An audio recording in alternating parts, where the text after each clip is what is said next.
L'actu des réseaux sociaux, les manifestations et les émeutes aux États-Unis font évidemment la une. D'abord à signaler un seul, je dis bien un seul tweet de Donald Trump cette nuit. Et deux mots, fake news, écrit en capital, c'est le seul message depuis minuit publié par Donald Trump. C'était aux alentours de 2 heures du matin. Il dort, là. Une exclamation sans plus d'explication de la part de Donald Trump, peut-être en réaction aux images d'émeutes en boucle sur les chaînes de télé américaines. On sait qu'il adore commenter sur Twitter ce qu'il voit à la télé. D'ailleurs, hier après-midi, il accusait, toujours sur Twitter, les médias, je cite, de faire tout ce qui est en leur pouvoir pour fomenter la haine et l'anarchie. Fin de citation. Alors, dans le même temps, la mort de George Floyd continue de faire réagir les personnalités sur les réseaux sociaux, notamment dans le monde de la musique, où le message publié par la chanteuse Beyoncé a été l'un des plus relayés.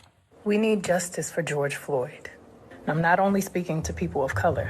If you're white, black, brown, or anything in between, I'm sure you feel hopeless by the racism going on in America right now. Voilà, Beyoncé qui demande justice pour George Floyd, que vous soyez blanc ou noir, je suis sûr que vous vous sentez désespéré par le racisme qui existe en Amérique, dit Beyoncé, qui renvoie vers une pétition en ligne demandant justice pour George Floyd et qui affiche ce matin plus de 10 millions de signatures. D'autres chanteuses comme Rihanna ou Taylor Swift ont fait part de leur colère. En revanche, petit bad buzz pour Madonna qui a choisi de publier une vidéo de son fils David qui danse dans sa cuisine en hommage à George Floyd, vidéo très diversement appréciée par les internautes.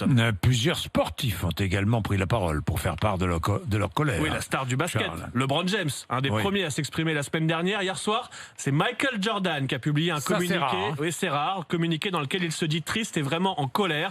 Je suis du côté de ceux qui dénoncent le racisme enraciné et la violence envers les personnes de couleur dans notre pays.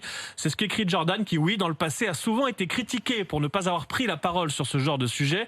Et puis, autre message fort, celui du champion de Formule 1, Lewis Hamilton, en colère contre ses collègues du sport automobile. Certains d'entre vous sont les plus grandes stars et pourtant vous gardez le silence au milieu de l'injustice, écrit Hamilton.